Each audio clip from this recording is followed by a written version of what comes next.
Can we start? Good morning, good afternoon, good evening. My name is Qingfeng Zhang, the Chief of Rural Development Food Security Thematic Group for the Asian Development Bank. Currently, I also serve in charge of Environmental Thematic Group. Welcome to this very important session, session 1A, decision support for the efficient water utilization. Today, we have 5 presentations. Each of them will discuss about what the new methods for the holistic planning and integrated perspectives to make critical decisions in water management. Today, we also have a young water professional, Yanni Saver, a water consultant. She will take a note of these sessions. And then after the 5 presentations, we will open for a question and answers. Now, if after the presentation, if our colleagues in this room, you have questions or the observations, just feel free to drop your observations in chat box. Each of our speaker will have the 10 minutes to make their presentations. And then our colleagues will remind them if they only have 2 minutes left. Now, let's start with the first presentation. Our first presentation is about the analysis of the oil resource utilization in the Yellow River Basin based on the oil resources ecological footprint model. Our speaker is Dr. Lu Run, Chinese Academy of Environmental Planning. Dr. Lu has been engaged in the formulation of the water ecological environment planning and the water environment management policy research for many years. She participated in the preparation of the 30th 5-year plan, 40th 5-year plan for the water environmental planning for PRC. Recent years, she also committed to the research of the water ecological environment protection in the Yellow River Basin. So floor is yours, Dr. Lu. You have the 10 minutes.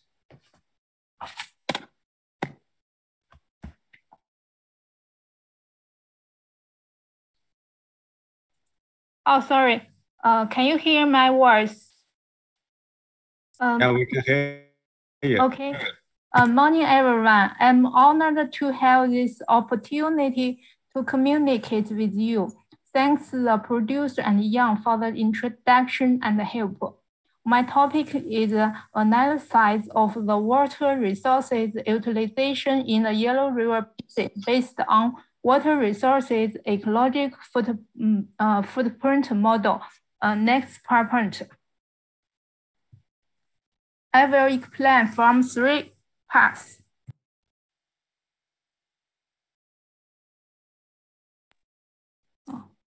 Next PowerPoint. Part 1, why we do this? We know the Yellow River is our mother river. It accounts for 2% of the country's river runoff, faces 12% of the country's population, irrigates 15% of the arable land, supports 14% of the GDP. Per capita water resources is only 25% of the national average. The development between upstream and downstream is unbalanced, and there is a sharper contraction between water supply and demand. So I think it's necessary to analyze the utilization of water resources. Next.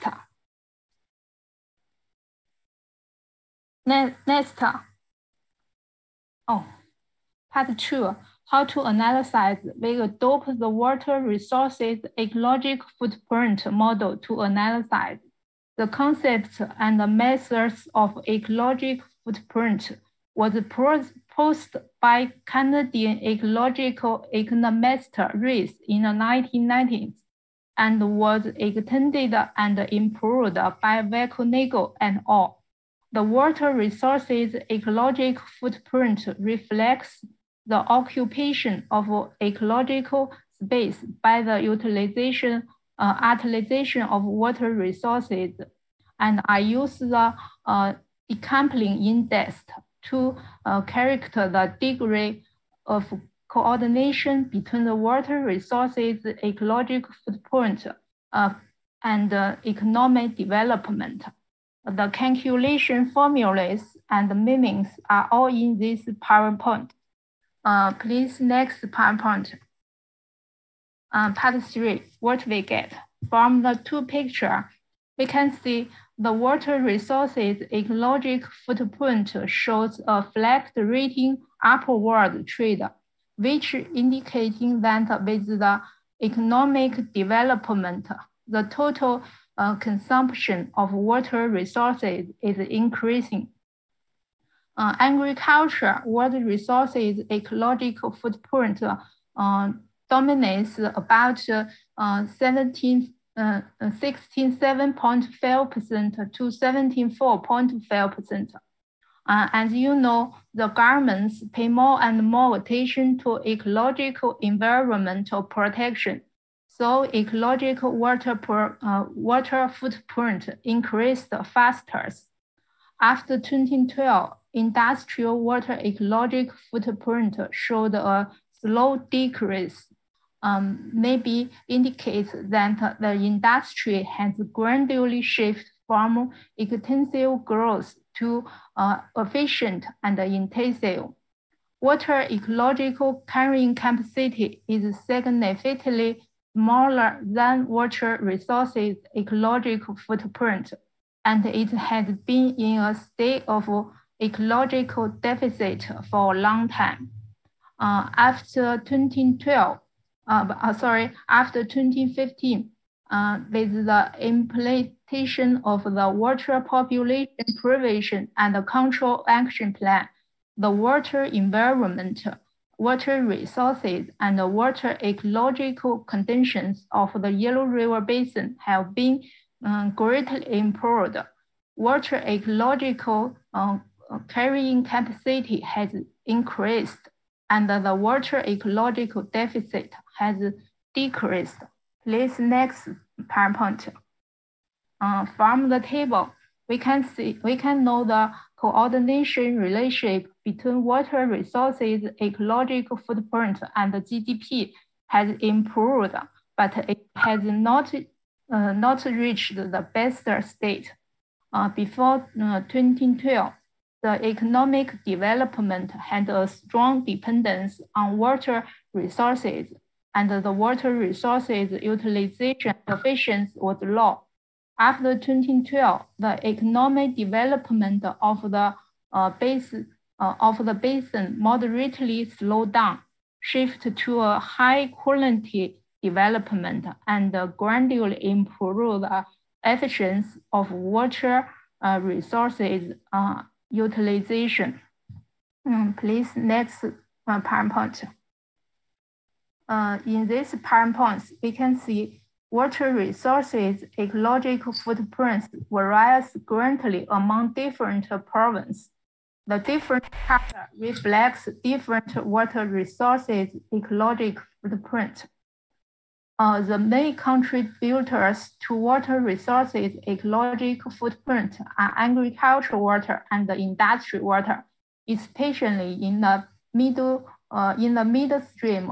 For example, Henan, Shaanxi, Shanxi, in the Mongolia, they are all major producers of water-intensive crops and industrial products such as wheat, corn, cotton, and steel.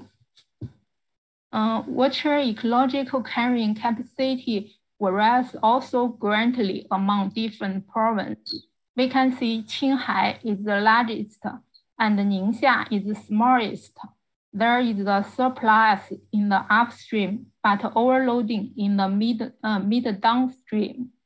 Maybe Gansu, Sichuan, Qinghai, and Shandong as shown decoupling, it shows that the dependence of economic development on water resources continues to decrease. The optimal economic growth can be achieved with less water resources. Next PowerPoint, please. So what should we focus when making decisions for water utilization? First, in terms of industry sectors, we should pay attention to agriculture and industry.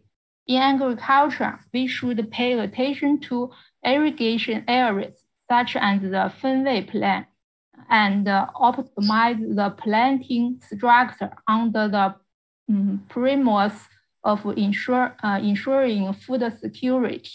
Industry, maybe we should focus on the wastewater resources utilization in the coal and coal chemistry industry. Regionally, the upstream should pay attention to the water conservation, while the middle downstream should focus on saving water and improving the efficiency of water use. At the provincial level, we should pay attention to provinces such as Ningxia and Inner Mongolia control the total amount of water consumption and promote green development. Next PPT. That's my statement. Thanks for your listening.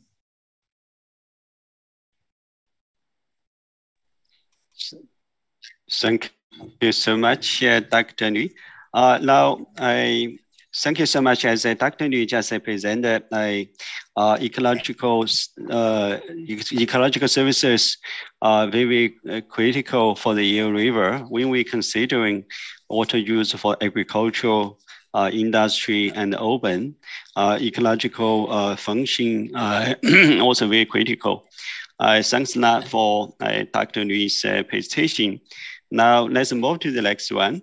Our next speaker is Dr. Marketa Sakota. Is our urban hydrologist from the E-Water. She's going to present the integrated modeling for urban water security. Dr. Sakota is an urban hydrologist working in the E-Water, Australia. She is a very experienced water modeler. She was working in urban water systems and hydrology in Australia and many of the developing countries as well. Dr. Sakota, floor is yours. You have the 10 minutes. Thank you. Let me share my screen first.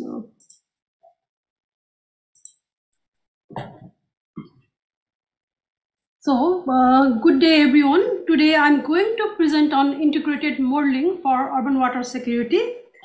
Urban water managers around the world are facing challenges because of increasing water demand caused by population growth, climate change, and an increase in the frequency of extreme weather events have added an extra pressure.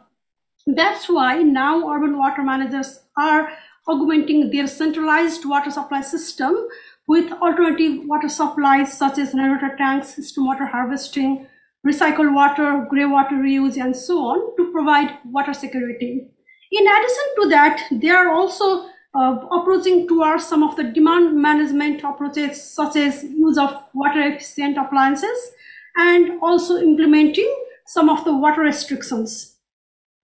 For those sort of complex modeling, what we need is some sort of adaptive modeling tool. And in the market, there are a variety of models and sub-models are available. However, the available models are either directed towards natural process rather than urban hydrology or limited to water recycle and reuse. The key to integration is to capture the overall water cycle components. Thus, an integrated urban water planning approach is a need. Such an integrated urban water modeling should account for any interaction between catchment river and then urban water system. It also should account between interaction among like various components within the urban water cycle. Such an integrated tool should also be capable of simulating any trade-off between centralized and decentralized supply options, can model any sort of demand management approaches, can also assess the implication of changes that can actually affect various components within the water cycle, and can also model water allocation management options. To close this gap, e-water, along with its government owners and project partners, have come up with these integrated tools, which you can see in my screen here. So for this tool, initially we made a significant improvement in our music and urban developer tool, so that we can actually integrate these tools within our source software. Source here is an integrated hydrological model applicable for river water planning, management, and operation. Music model can model local scale treatment, reuse, and recycling. And then urban developer can assess multiple water supply provisions at a range of scales and can calculate behavioral urban water demand. So combining these three models can actually offer an integrated modeling platform to support water managers. Then they can actually identify integrated water resources opportunities that are not readily apparent when you are using conventional modeling approaches. Next, I'm going to show you a case study here. So the capability of this integrated modeling has been demonstrating using few case studies. This model has been implemented in some of the areas, as you can see here: Melbourne, Geelong, Colac, Apollo Bay, Lawn around Victoria, Australia. And in today's presentation, I'm going to focus on Melbourne water source Haddock model. So in these pictures, you can see here, this is the study area along with its representation within the model for integrated approach. This left-hand side here, you can see this orange highlighted zone. So these zones have got some urban demands, and some of the urban demands are partly met by rainwater tanks, and also water through third pipe, which is then fed by stormwater harvesting through pond, plus some recycled water. Let's see what we did here. So in the middle one, you can see here, this is source river system model. And this urban demand, as you can see here, this used to be earlier fed as a time series data. So if there is any changes, we can't implement anything as such in the past. But now with this integration, first of all the available water sources are modeled within music. In this particular case study, we had rainwater tanks. Also, we had some stormwater harvesting coming through pond, and then this was actually sent together with recycled water by third pipe. So this is coming from music model. Also from this music model, for the urban catchment, runoff were generated based on music model runoff, and that was passing to the river system. Here at urban developer model side, what we did was we calculate various urban demands, and when calculating the urban demands, we consider behavioral approach. Also, we consider various configuration in terms of what type of houses, whether they are detached houses or semi-detached houses or apartment. Because, for example, outdoor demand for your detached houses will be quite high because you might have a big garden and so on compared to apartments. So this has also been considered. So we have detached houses, semi-detached houses, apartment, as I mentioned earlier. We also had divisions based on whether that particular house, for example, detached house might have only potable water supply, or some of the detached houses had potable water supply plus rainwater tanks. Some of the houses had again potable water plus recycled water. So those all different configurations were modeled here. In addition to that, we also model like what is the water requirement. We have different type of appliances. So for example, you have got toilet use, and for toilet use you might have single flushing toilet, dual flushing toilet, and even within dual flushing toilet we got data from, like, what are the toilets used over Melbourne, and then we also implemented that here. Similarly, we did for that shower and washing machine and so on. So these all the information were implemented here. Not only that, we also implemented how that intake of those efficient appliances are changing over time. In the past, there was no concept as such of efficient appliances, but this concept is now there, and we are slowly implementing those. So those changes, intake of efficient appliances, also considered here while doing the simulation. So now, once we did that, so let's have a little bit of further look at what was the methodology. So as you see here, what we did first of all was we had various possible water supply assessment at the demand zone through music model. And then once we did have that, we also got various demands from urban developer model. Then water use is aligned with available water supply sources based on fit for purpose use. If there are multiple sources available, then we prioritized local supply. For example, when there is both recycled water by third pipe and rainwater tanks are available, priority was given to rainwater tanks, as that is the smallest scale local water use. And the remaining water demand is met through potable water supply system. Now, I'm going to take you through some of the results here. You can see here, this shows here, this plot shows here potable water volume for outdoor use. So if you see this blue line here, this shows with the classic approach where there is no alternative water supplies as such, and this orange line here shows integrated approach with alternative supplies. So alternative supplies used here where your rainwater tanks and also third pipe water fed through stormwater harvesting through pond plus recycled water. And what we found here is 15% reduction in outdoor potable water demand was actually found. Also, a few other things to mention here is only 30% households here had actually recited pipe connection. On top of that, also another thing was at the beginning of the simulation, only 3% of the houses had rainwater tanks compared to 17% of the houses had rainwater tanks at the end of simulation.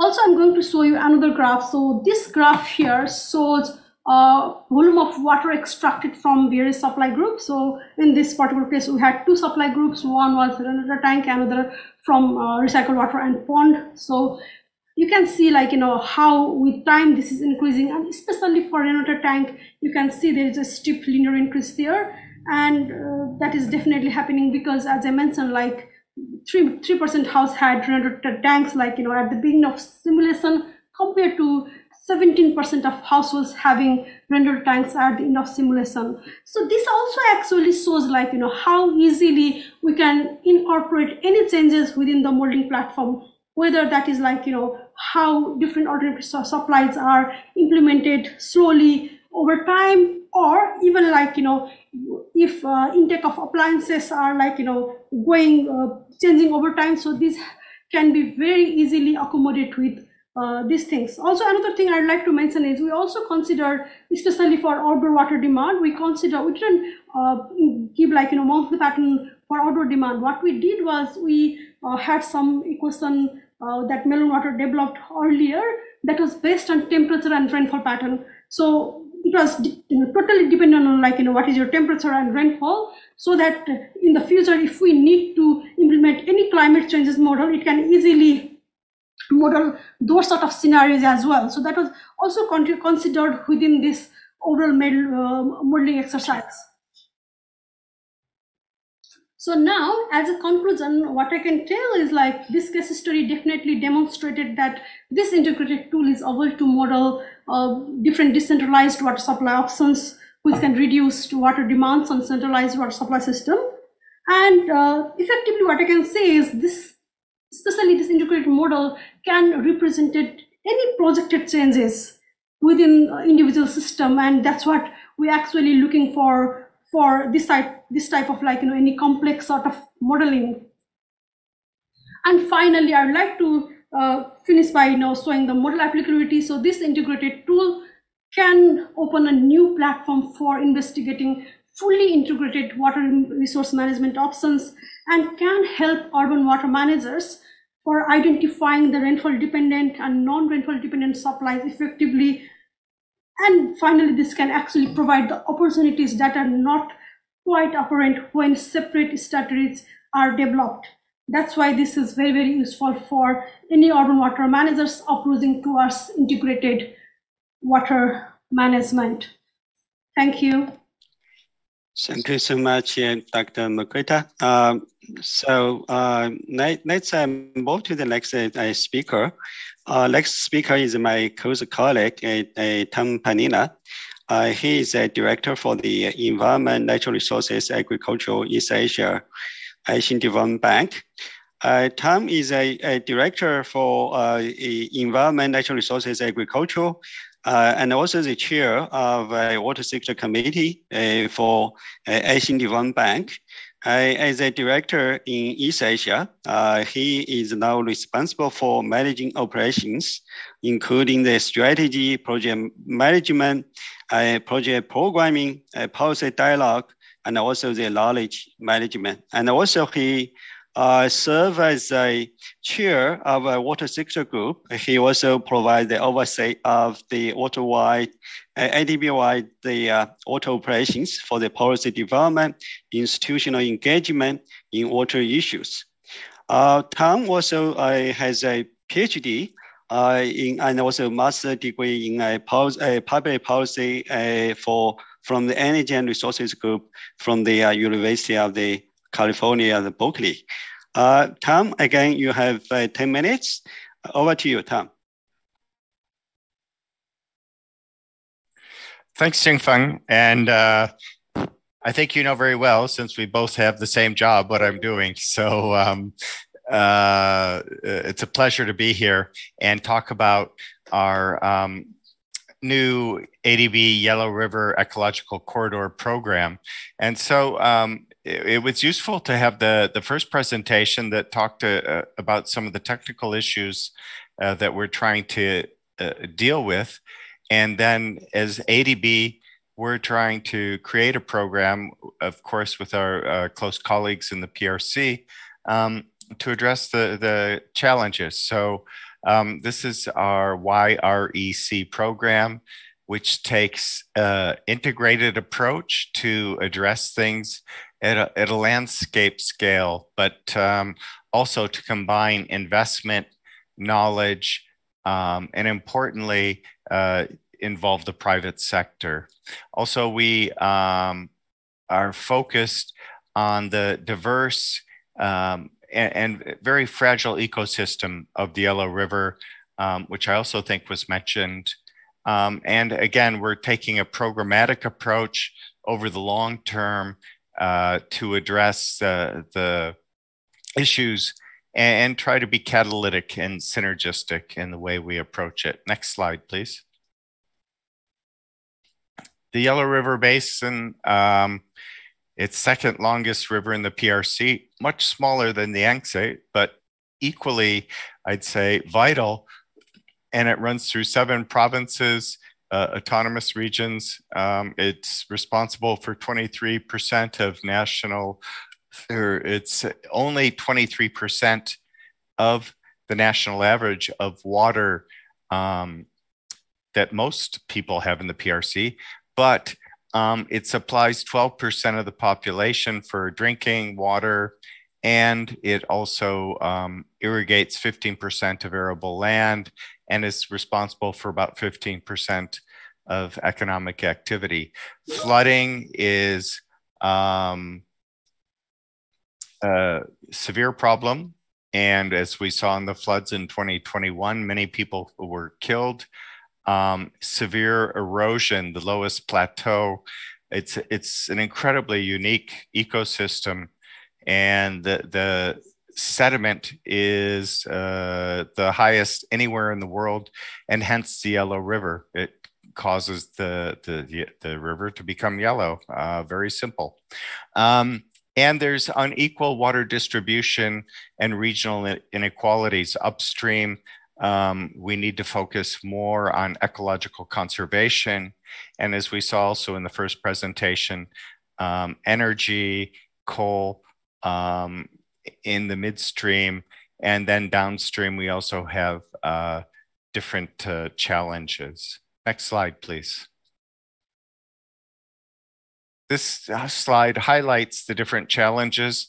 I won't go into it, but if you have the presentation, you can look and see what they are more in depth. But it is like many rivers, there's very diverse and different challenges upstream to downstream, and the upstream population is more marginalized than the downstream in terms of economic activity.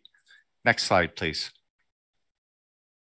So what we decided was to take the ecological corridor as the basis for our YREC program. So again, it's using the basin as our focus for the program that we're implementing. And it's trying to take a holistic approach, and the ecological corridor and river basins are natural ecological corridors. What we're trying to do, importantly, is maintain the biodiversity, ensure the watershed, river, wetland health, to mitigate water-related disasters, but also to support livelihoods. And we are also very focused on climate change. And again, this is where I think the natural ecosystem in terms of wetlands and maintaining the watershed is a critical part of our approach to adaptation. And so by doing this and taking a holistic ecological approach, not only do we conserve the landscape, biodiversity, and river health, but we also provide sustainable livelihoods. And that's really the approach that we're taking. Next slide, please. Some of the principles feeding into this is our ADB and PRC country partnership strategy. Importantly, the first two pillars of this are environmentally sustainable development is our first pillar, and climate change adaptation and mitigation. And I'm fortunate to have a very strong team and a very strong program that is supporting these two pillars, and also would like to thank my friend and colleague Chang Feng for putting a very good program in place that I inherited that I can take forward. Next slide, please. So the other strategic principle we're building upon is the rural revitalization strategy of ADB's cooperation with the PRC, and this is through the whole value chain, production systems, value chain development in terms of value addition, marketing, all of these activities. But we also need to see the rural economy as a bigger and broader environment. So we're looking at rural environment with pollution, wastewater collection, non-point source pollution. And again, the whole idea is integrated rural development, not just agriculture.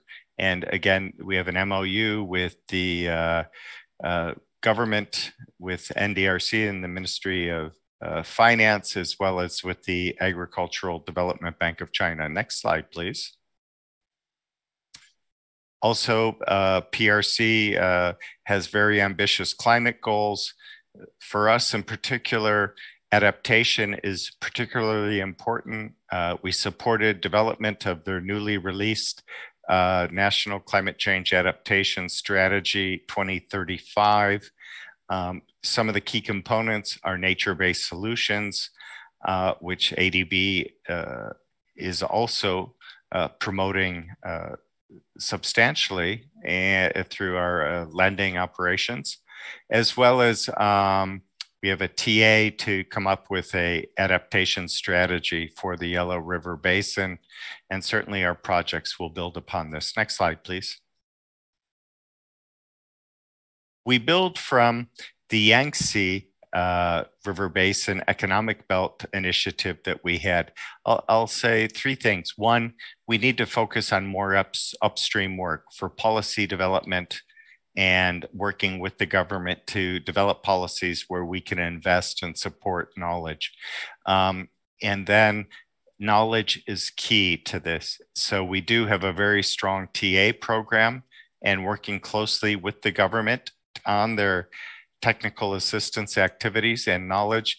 And then we have a very targeted and thematic approach to those sectors in which we're working in natural resources to leverage the impact working together. Next slide, please. And we have also developed a Yellow River Ecological Corridor program. This is also something we've learned. Knowledge is key. We have over 130 data layers. We can provide you the link if you want to take a look, but this is an excellent planning tool, not only for ADB, but for our government counterparts. Next slide, please. So what are the thematic areas? Water, natural resources, management, biodiversity conservation, and nature-based solutions. That's our focus, and that's what we're doing. Resilient, climate-smart agriculture and value chains. That is another key component of what we're doing. Next slide, please. Climate change mitigation and adaptation. I don't need to say this again, but this is part and parcel to every project, every TA, everything we do in the PRC. And then we have an integrated urban, rural, green development and circular economy approach, which also my colleague mentioned previously. Next slide, please. How are we doing this? Institutional strengthening, that's key. Working with local, provincial governments. The national government is excellent and they produce many very, very good policies, but downscaling these to the local authorities is really where the challenge comes and where ADB adds value. Innovation, high-level technology, pilot projects, but taking these pilots to scale, that's really key to what we're trying to do. Next slide, please. Knowledge. And knowledge is fundamental to everything we do. And it's not just for the PRC, it's sharing it in the PRC, but with the other ADB member countries. That is the most important part of what we're doing. And I would say it's also knowledge that we're enhancing private sector solutions and innovative financing. Many of the things we do are leveraging commercial finance for small, medium enterprises, and also working with our private sector department. Because really, ADB's job, in my view, is how can we help the governments do things better using their own resources? And finance is key to that. Next slide, please. We also have a TA program, $4 million, looking at the master plan for the Yellow River on climate change, ecological and biodiversity restoration, a whole range of things. But the important thing is this knowledge feeds into our lending, which is billions of dollars. Next slide, please. Okay, and so here is just one project, which actually we're negotiating in the next week. The Green Farmland Demonstration High Quality Agricultural Development Program. It's sector-based, 24 counties, and it's focused in the Yellow River Basin. And again, it's really takes a production system approach. not just looking at the farm, but farm to how everything goes to the table and doing it in a climate sensitive way. Next slide, please. Thank you. And I'm done. Thank you so much, Tom. A very comprehensive a presentation. Not only just talking about the strategy, of course, also talking about the operations on the ground, and also congrats for the upcoming negotiations. Now let's move to the next speaker.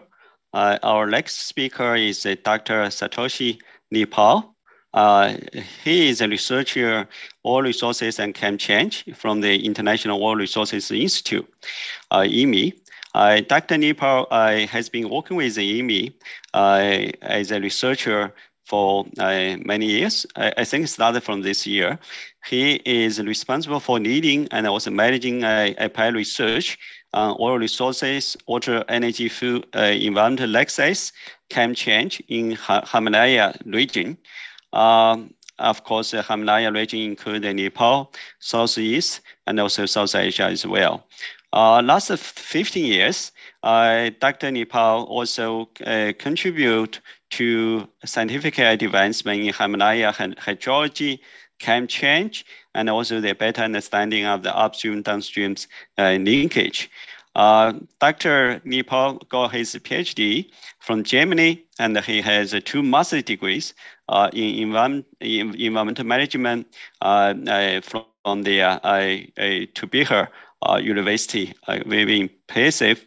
So today he's going to present the realizing the multiple benefits of water, energy, food, ecosystem nexus in Indus and also Ganges river basins, experiences from the Nexus Ganges gas initiative.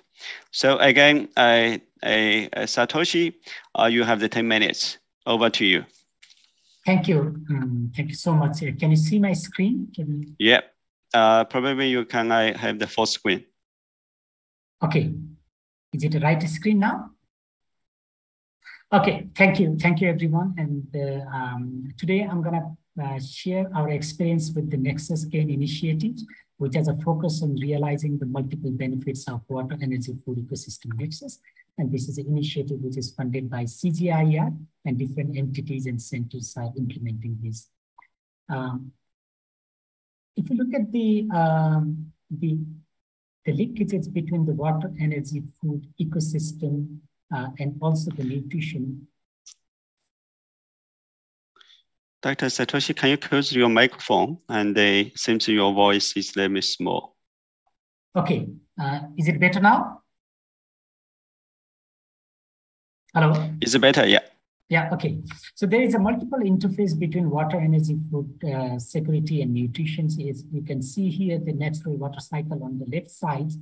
And this natural water cycle has been used for different purposes, for different sectors, whether it's a domestic water use, food preparations, food processing, and then the energy uses. But while utilizing these resources, ecosystem is very vital because different anthropogenic uses can impact the ecosystems. But on the right side, you can also look at the utilization of these production systems in terms of economic development and food security and nutrition security. And in the entire process, water is a system connector for ecosystem, food, energy, and economic activities. But there are multiple challenges on realizing water, energy, food ecosystem nexus. What is very important is in the future, the population growth, which is projected to be like nearly 10 billion by 2050, which will also demand economic developments. So there might be an imbalance between supply and demand.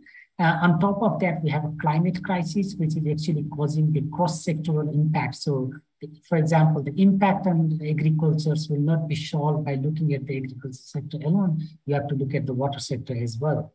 Welfare nexus is, again, very critical to rural livelihoods, food and nutrition security, as systems are very strongly interconnected. regional and national institutions struggles, particularly in the transboundary basins. That's where the Nexus has the advantage of equal footings by providing considering all the dependent sectors.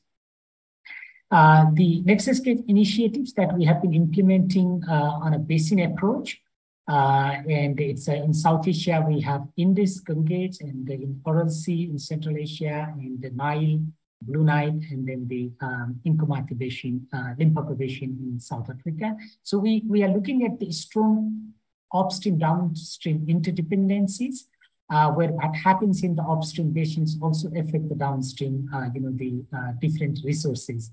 We'd like to quantify and look at the accounting of the different resources so that synergies trade-off can be better estimated and calculated across the basins and countries.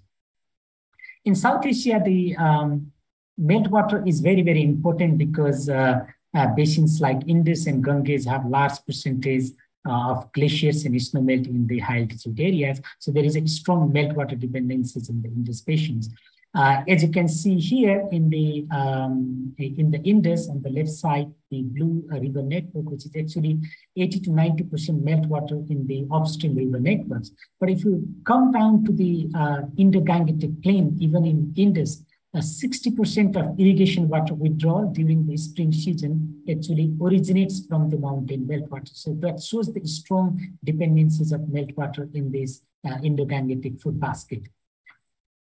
And here you can look at the example of the different crop production cycles and then the dependency of the meltwater and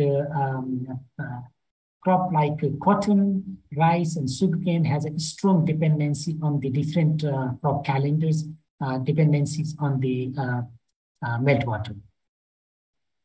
The meltwater actually helps to contribute the agriculture productions in this basin. As you can see here, 15% of the annual 19 million tons of rice production can be attributed to glacier and snowmelt. Similarly, in case of Ganges, 7% of the annual 103 million ton of sugarcane productions can be attributed to glacier and snowmelt. But what are the challenges? If you look at the future Indus, so in nutshell, it's more people, which requires more resources. Our population in Indus in 2016 is 206 million, which will increase by 50% in 2050s.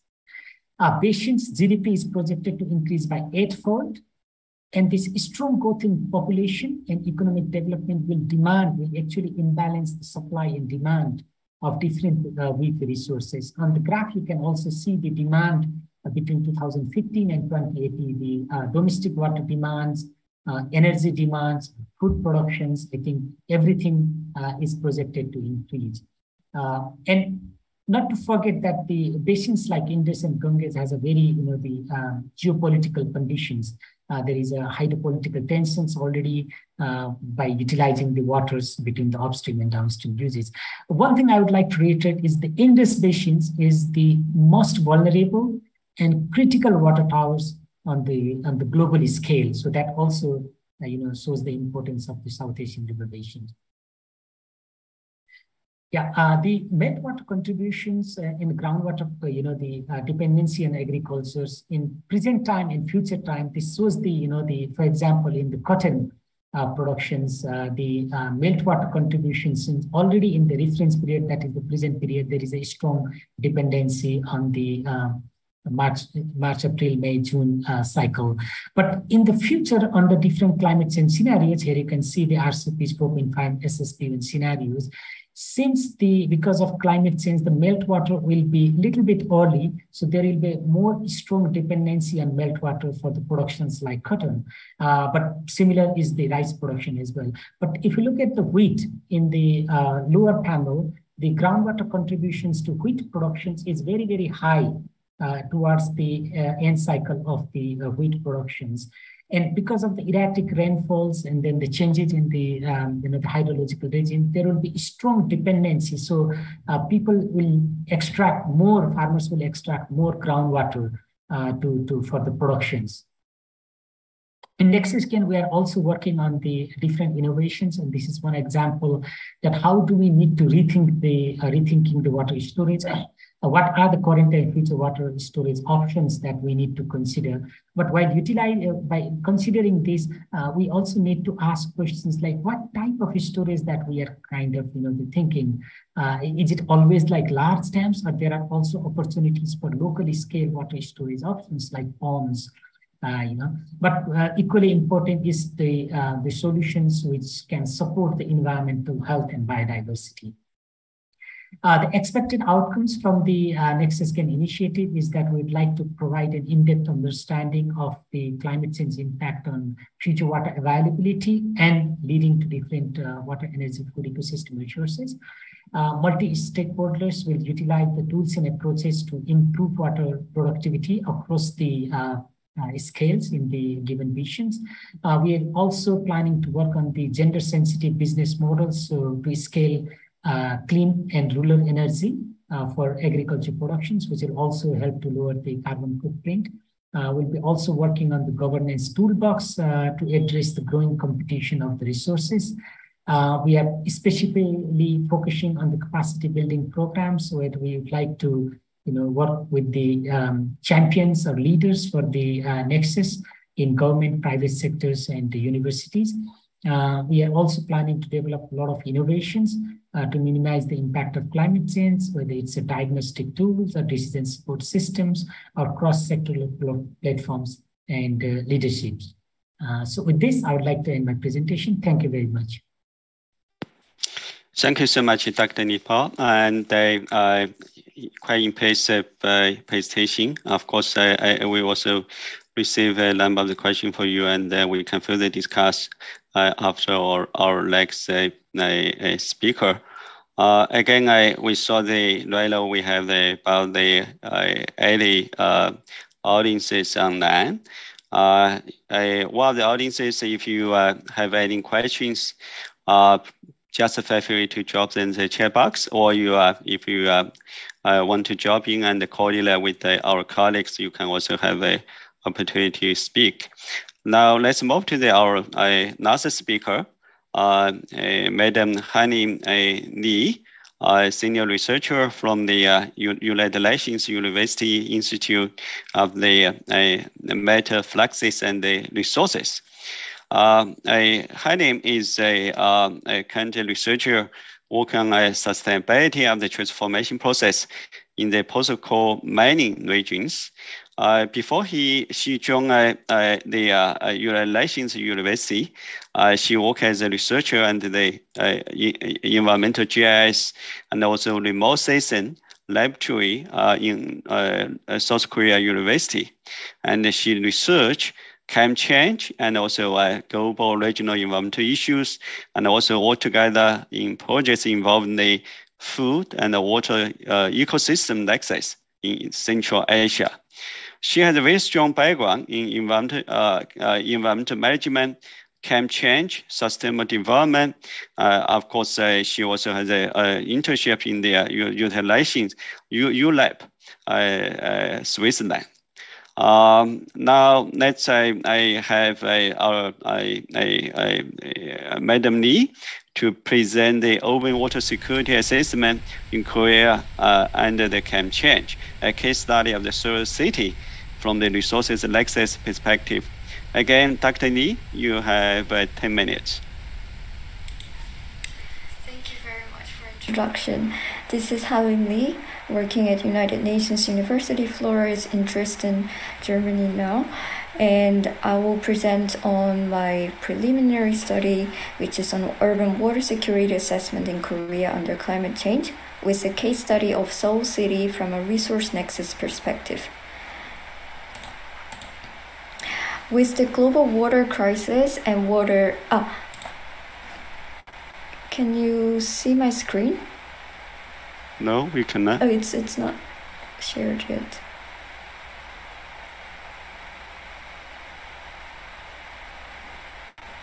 Would you share the screen, or should I share the screen?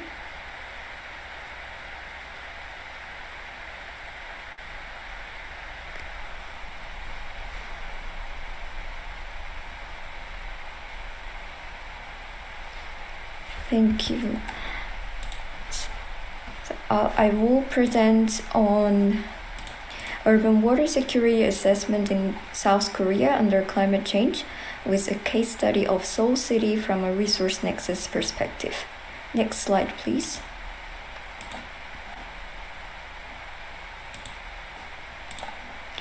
With the global water crisis and water-related challenges, the notion of water security has evolved and defined in multiple perspectives. However, the most widely accepted definition of water security, according to UN Water, is the capacity of a population to safeguard sustainable access to adequate quantities of water and acceptable quality of water for sustaining livelihoods, human well-being, and socioeconomic development, and to ensure protection against waterborne pollution and water-related disasters, to contribute to the peace and political stability in the end. Next slide, please. To understand Seoul City's ability to promote water security and to adapt to climate change, my study has been proceeded with those research objectives with the following steps. By doing the literature review, through analyzing the current water-related policies and adaptation strategies of Korea, and identifying the current water security situations in South Korea. And then I conducted the water security assessment by applying the water framework in Seoul using the so-called WATSA tool, and examined the 5 dimensions to assess urban water security from a resource nexus perspective. And my last phase of the study will be stakeholder engagement to assess the management practices of the major water-related institutions in South Korea. Next slide, please. As previously also presented by Dr. Santosi, the original Nexus concept was firstly brought and defined at Bonn Nexus Conference, which focuses on synergies and trade-offs between water, food, and energy. However, the resource nexus concept has been evolved from the original Nexus concept, and it's strongly linked to sustainable development goals, and it is considering the also the waste and soil, which also has linkages to water impacts. And the resource nexus concept highlights that integrated resource management strategies are needed to strengthen the synergies and to minimize the trade-off between the resources. Next slide, please. The water security assessment framework comprises 5 dimensions and 12 indicators that considers the driving forces that have an impact on water security, which is, as you could see in the slide, water supply and sanitation, water productivity, water-related disasters, water environment, and lastly, water governance dimension. Dimensions are represented by 1 or more indicators, while the dimension and indicators are fixed. The indicators can be measured with the help of specific variables, and it can be flexible, depending especially on the data availability. Next slide, please. My case study region is Seoul City, which is based in South Korea, the capital of South Korea, and the population of almost 10 million. And you could see in the right side of the photo with the Han River going through the center of the city. Next slide, please. The method I have used for assessing the water security of Seoul City are as follows. The demographic data, socioeconomic data, meteorological data, water supply data, water use data, and as you can see in the next slide, water sanitation and hygiene data, water-related disaster data, water quality data, and lastly, in the next slide, the water governance data. However, as the water governance data can be obtained through the stakeholder engagement process, I have, at this stage of the study, I've used the current existing results which are available on the open platform. Next slide, please.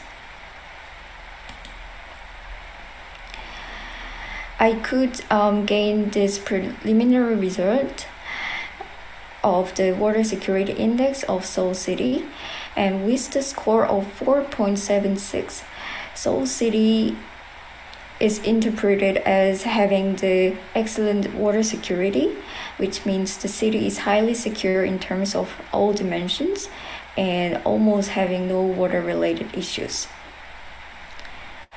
Next slide, please. However, when looking deeply into each dimension and each indicator, I could see that some of the indicators could be improved in the future, especially quality of water supplied and effect of polluting factors. And among all, Seoul City's potential to adapt to future changes is relatively low and needs further room for improvement. Next slide, please.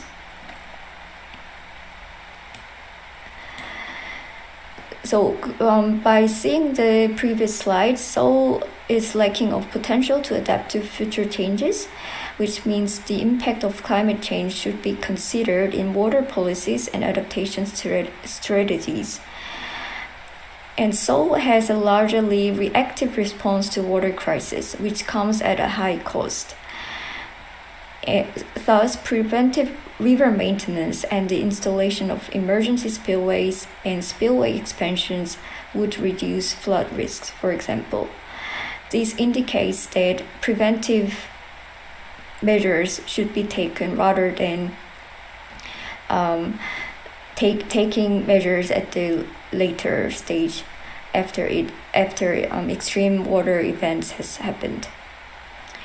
Thirdly, the city has damaged the aquatic ecosystems due to water pollution, loss of connectivity from reservoirs, and low residual flows. Thus, future planning needs to assess land use, food and energy production scenarios, and the effect of demographic changes on water demand for better management of water demand and quality. And this also indicates that Seoul City has to move towards a water-saving society for energy conservation and reduction of CO2 emissions, because Seoul is one of the highly consuming water city in the world. Lastly, water-related policies require integration of the resource nexus perspective I've introduced in the previous slides, and we should think beyond sectors for sustainable development and to go beyond water security assessment to water security enhancement. Thus, I would like to consider the water security enhancement in my future studies to properly assess the current water security status in South Korea. The references are not shown here due to limited pages, but my presentation is done, and thank you very much for your attention, and it is my honor to present at this conference. Thank you. Thank you so much. So we are finishing one of the presentations. Thanks again for the one of the speakers. Today we have the 5 speakers. We have the first 2 speakers talking about the modeling, and then we have the Tom to talking about the ADB's Yellow River Ecological Corridor program, and of course we have the Satoshi Nipo talking about the water, energy, food ecosystem nexus. And then we have Dr. Lee talking about the open water security assessment for South Korea. Now, we already received a number of the questions. It seems our audience is quite engaged. Probably, let's say I probably choose a number of the questions here for benefiting our one of the audiences. Some of the questions probably we cannot answer online, but our speakers will further discuss with the colleagues, audiences indirectly through the offline discussions. One of the questions from the audience is about, I think this is a question to both Tom and also Dr. Lee. They are asking, since your guys' presentation was mentioned about Yellow River,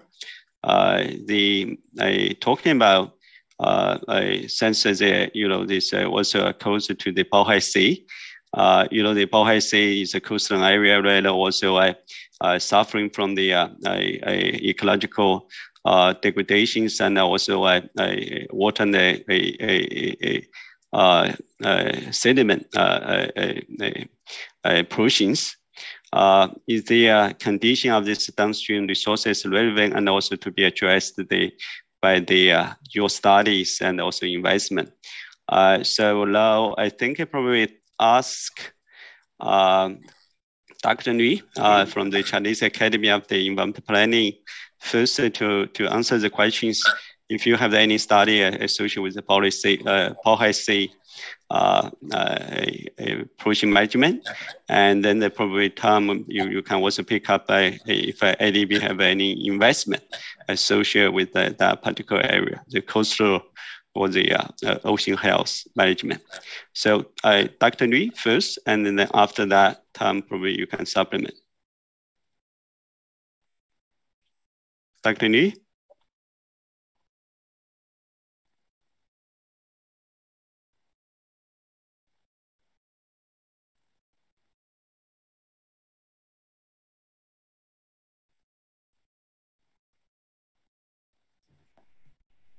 Dr. Lee, if you are not, can you hear us? Yes, it's me.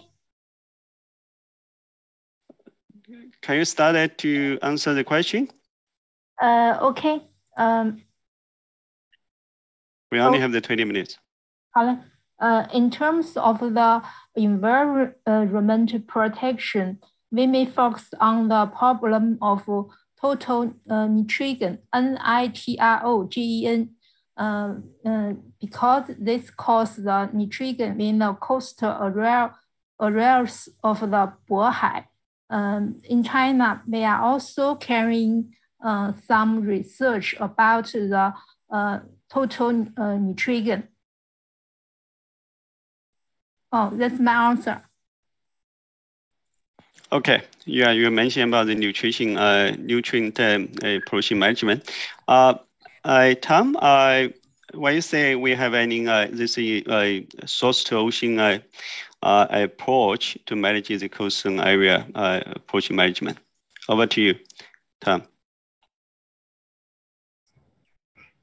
Thanks, and it's an excellent question because we talk about water, but we also have to recognize that the basin just doesn't stop at the seashore. It goes out there. So ADB has had plastics technical assistance looking at how we control plastics, but this Yellow River Ecological Corridor program we have takes a source to sea approach. So what we'll be doing by especially the non-point source pollution, which I think is particularly a difficult problem in terms of nitrogen in particular, we will be having agricultural programs to look at this from the agriculture side, as well as we are making some investments in wastewater treatment plants. But I'll be sure to focus on this more, that we do take a total source to sea approach, and know that the Bohai Sea is was an incredibly important resource, but also a dumping ground, really, of so much pollution. But that is something that we will incorporate into our program. Over. Thank you so much, Tom. Very useful. Another question come up. I don't know if this is for Dr. Nipa or is it somebody else, but this is a question from the Patrick asking what decision tools you are using to release water from the upstream and also from the country boundaries to mitigate the flooding downstream. Dr. Nipa, will you have any observation? Maybe I'm unable to answer this because my presentation doesn't cover that flood part. Yeah, I know there's the low one to cover this part, but anyone can want to pick up this question?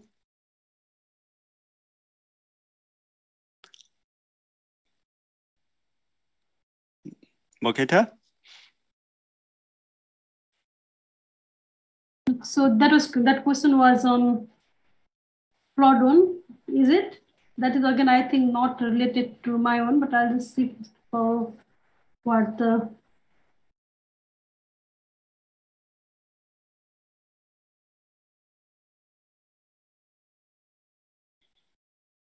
I think, like, again, this is out of the scope of my presentation as well, this flooding downstream, but I can actually answer some other questions, what was, I think, sure, more related to me. There was a question on rainwater tanks. So are those rainwater tanks being used at the household level? Yes, it was at household level. And also another question related was like, were there any awareness raising campaigns or new policies that can be tracked back to the increased extraction of water from the rainwater tanks? To that question, for this particular case study, like what we incorporated were just whatever data we get from Melbourne Water itself. Saying that, I know there were some policies, like, when I was doing my previous studies, so some of the areas, especially greenfield areas, there is compulsion of having, for example, tar water pipe system, mainly for toilet use, outdoor irrigation, and for laundry, it's optional. So that is the requirement from, like, and that is the only connection available. Similarly, for some of the areas, when they were again doing some sort of developments, there was a requirement for you to have solar system or another tank. So you have to have either one of them, and then also government provided some of the rebate to do that as well for proper implementation of those things. And that also anyway, like, increase intake of the rainwater tanks. So that was not related to this one, but again, like, related to Melbourne itself. And Melbourne Water looks around, like, whole Melbourne area, even with, like, coordinated with all other water utilities. So that is, like, somehow reflected in these studies as well, that these studies cover whole Melbourne area. Thank you. Rui, where you want to supplement? Sorry, I don't have any comments. Okay. Anyway, I think this is a question that's very important, particularly for the transboundary water management. I understand through the number of the our transboundary water management scheme, right now this upstream downstream correlation. I think the type of the decision-making system very essential is under development, and this the sort of forecasting of rainfall, and also discuss about when is the best way to release water is also being discussed. But again, this is a very important question. Again, I saw this one question is from an audience talking about are the rainwater tanks being used at the household level, and where they are any awareness raising campaigns or new policies that can be tracked back to the increased extraction of the water from the water tanks. I think this is for Dr. Nipa. Is that for you? I think I just responded that one. But I can answer another question on transboundary if you wish. Okay. So this is how I pick up this question?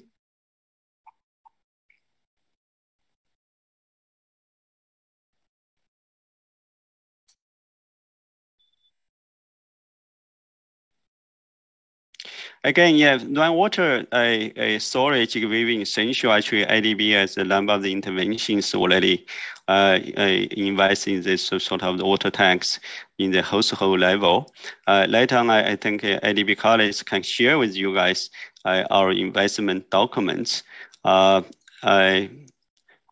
I saw the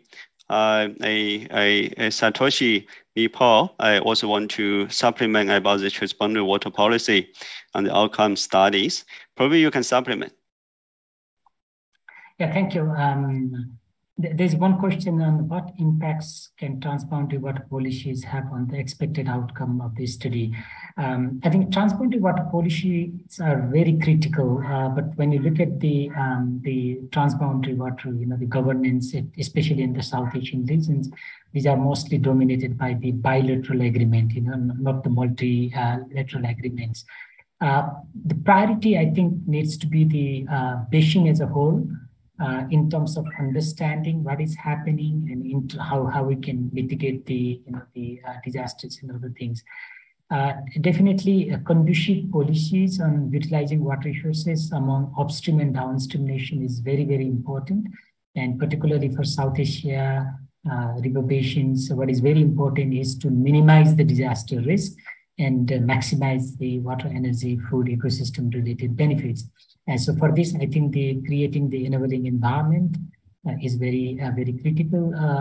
The role of transboundary water policies is also very important in the context of climate change, because climate change will have a cross-sectoral impact. So we cannot solve the one sectoral problems impacted by climate change, but it is also cross-scale. So the impacts on far, the upstream region in the high mountains, what happens there in terms of climate change, glacier melt, and snow melt will impact on the downstream water availability where the river crosses many nations. So in a North-South more integrated approach, considering the transboundary aspects and downstream usage is very, very desirable, which will help to achieve the better the water, energy, food ecosystem nexus. And thank you. Yes, thank you so much. It's very, very helpful, Dr. Nepal. I think one question for Tom here is, today we have the two presentations talking about the Yale River, and we also have the one number of the presentation talking about Indus and also Ganges River. Now, of course, IDB have this a holistic approach, programmatic approach to support a river basin ecosystem restoration, start from the Yangtze River, now scale up to the Yale River already. When you see any opportunity we can scale up and replicate the experiences learned from both the Yangtze River and the Yale River to the Indus River, Ganges River, where you see, of course, there is opportunities and of course the challenges. If there is any challenges, what are the key challenges? Probably you can share with the audiences here. Tom, over to you. Thanks for such an easy question, Cheng-Feng. Yeah, I think there are a lot of lessons that we can share in terms of planning. And again, it's what ADB can do as well as other development institutions is really to work with governments to take this holistic approach on the rivershed, the basin, land management, integrated water management, and focusing on basin health as a key to economic sustainability. And, you know, I'm not saying that we want to limit people's opportunities for livelihoods, but we need to look at how we can balance those livelihoods in the most sustainable way with maintaining the ecosystem. And that's what we're trying to do. And I think that's where PRC has been a real leader. And so we are trying to share those lessons. It's an evolving process. The advantage of Yellow River, obviously, we're dealing with one country. Then when you deal with two countries, it becomes a greater challenge to share that planning, to share the data, to share the cooperation on how people can work together, and for everyone's benefit. But I also think there are many lessons, the Nile Basin Initiative, others, where focusing on river health, ecosystem health, have shown that by countries working together, everyone benefits for their own people, and it is not a competitive situation. It's a cooperative situation to make everyone better off. I'll leave it at that. Thank you. Thank you so much, Tom. Of course, yeah, the opportunity, we also have the challenges there, since many of the river basins across the country already. Now we have a lot of questions for Madam Makuta. Now the question is they asking how to access the modeling of the e-water. Is there any training you have to use the modeling, and also you can explain how to use these apples? Makuta, over to you. Thank you. Yeah. Thank you, Jingfeng. So we do have, if you want to access this model, please email us at our support email, which is support@ewater.org.au. You can also go to eWater webpage and just send us query, and from there we can just like go with you. In regard to training, yes, we do provide regular training on source, music, and urban developer as well. We also do have online user guide for anyone to have a look. Especially for source, we also do have public version of source, which anyone can access if they can just have toolkit ID. And again, that is free of charge, so you can create that and just can access that as well. But I'd suggest if you want softwares, then please email us or just go to our support page or our website and just send us an email. Yeah, thank you so much. Now I think we are very close to the end of this session.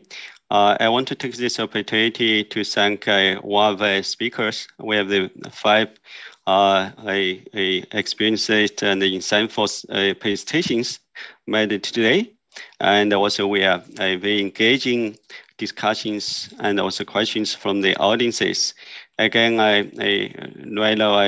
for integrated all resources management, we need to realize how to best use our decision-making tools, including the modeling, including the big data, and also our digital technology.